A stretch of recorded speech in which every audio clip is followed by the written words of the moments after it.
Today on the Grandland Video Blog, Ambush Bug Year None, number 1 of 6. Avengers the Initiative, number 15. War Heroes, number 1 of 6. She-Hulk, number 31. The Liberty Comics one-shot. And X-Files, number 0. Hey everyone, welcome to the Grandland Video Blog. I'm Craig. This is the video blog for July 23rd. First off this week, Ambush Bug Year None, number 1 of 6. Keith Giffen's back to his old tricks. This is kind of a comedy character from the 80s that came around and does a lot of funny stuff with it. I recently read his Heckler stuff from the 90s, which was pretty good. And this is more of the same. You know, really a lot of in-jokes, a lot of jokes about the comic industry in general and the internet. It's really good, really well done. It's a 6-issue miniseries, which I really didn't realize. I thought it was a one-shot, and I got to the end and they're like, next issue, and I'm really excited for 5 more issues of this book. This is really, really well done. As Brad would tell you if he wasn't holding the camera right now. There you go. Dude, it is. Next up, Avengers the Initiative number 15, a Secret Invasion tie-in, of course. Dan Slott and Christos Gage writing a Dundon 1 about the Skrulls. I was kind of underwhelmed with this story right up until the ending. Once I read the ending, it really resonated with me. It's kind of a slow burn story to me. I was kind of getting bored around page 10 or 12, and then it really kicked in once I got to the end, and I was like, wow, that was a really good single issue. Not really, go out of your way to buy this book, but if you're reading it, you definitely will enjoy it. Another book I was pleasantly surprised with was War Heroes number 1 by Mark Millar and Tony Harris. Harris's art is kind of Ex Machina style. That's what I just instantly equate it to Ex Machina every time I see it. So that's what the cover instantly looks like to me. And Mark Millar, of course, has been pimping this book like he does with Kick-Ass and with 1985 and the Wolverine and Fantastic Four and all the things he writes. And so he's got all these little things. Oh, you got to go out and read this book. It's independent published. Well, it's an Image now. It's not an Icon like Kick-Ass was. And it's all right. I was really pleasantly surprised with what I thought was going to happen here and what did happen here.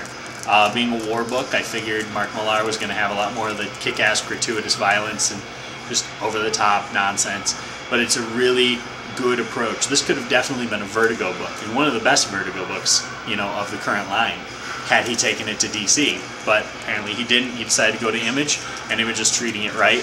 It's going to work really well. It definitely does not fit the Icon line. I know the Icon line's creator-owned and there's no, idea, but Criminal's there, Criminal's a crime book. This would not have fit seamlessly into the Icon line. It's definitely in the right place, either here or Vertigo, so I'm happy to see it here. Very well done. I'm not usually a Mark Millar fan, but this is definitely good. On the back, Brian Hitch says this was supposed to be Ultimates 3. And it would have made an excellent Ultimates 3. So if you liked Millar and Hitch's Ultimates 1 and Ultimates 2, check this book out. Next up, She-Hulk number 31. Part 2 of the 3-part He Loves You crossover with X-Factor. I know everyone's crazy about Peter David on Hulk and Peter David on She-Hulk and all the great things Peter David does. And I enjoy Peter David on X-Factor, as you saw in last week's video blog. But this was okay. I guess I'm kind of spoiled by reading Dan Slott's She-Hulk, which is infinitely better. It's definitely good as the second part of a 3-part crossover. For once, Peter David's crossovers with the Big Summer event make sense, unlike his Civil War, or not Civil War, House of M. Spider-Man, which was completely his own universe. It was like an Elseworlds book in a Marvel comic. It was really funny. So it's good. It's definitely interesting. The X-Factor tie-in sort of ties in with Darwin and Longshot, 2 of my favorite characters, so that really helps out as well. But I wouldn't say that if you're, if you're not chasing all of these Secret Invasion banners like Brad is, you really don't need to buy this book. It's all right. It's not bad, but it's not good. Is that a fair assessment? Next up, Liberty Comics, the one-shot, produced by the Comic Book Legal Defense Foundation. I got to show you both covers because I really am not a fan of the Danger Girl cover. I'm much more of a fan of the Heck Boy cover, which I think is absolutely hilarious. You got that? Yeah. Can't get the crap, though.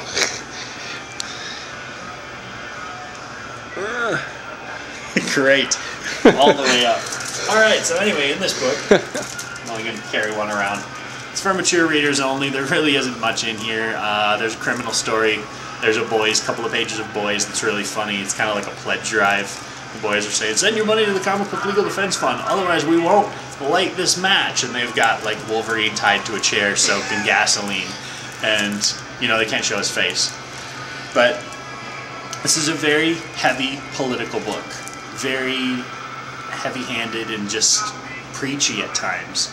You know, we appreciate what the Legal Defense Fund does for comics. We appreciate that there are situations that arise, certain cases that they've taken on to help out comic creators and retailers and all these people to, you know, fight censorship.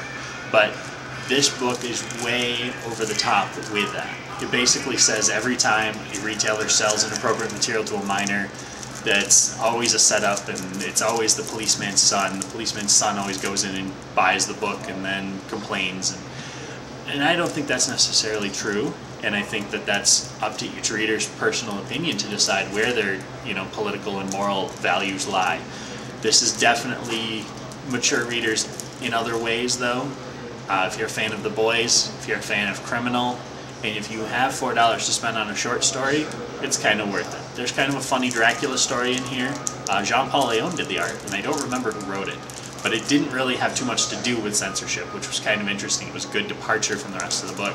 Sergio Aragonés and Mark Evanier, the team behind Gru, did a bunch of single-page stories throughout about censorship, and they were kind of interesting. But again, it just is a little too heavy-handed. It seems to come off as lighthearted and fun on the cover, and it just doesn't pay off that way. So it was a bit of a disappointment, but otherwise, it's alright.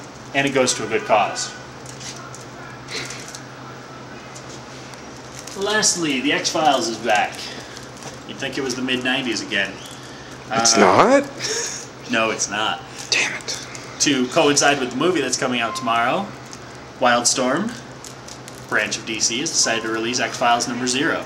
Single issue, done in one, Mulder and Scully story, just like the best episodes of the TV series were. You know, you're in and you're out, and that's the story. It's a very well done story. It's $3.99, but it's extra sized. It's a little extra thick.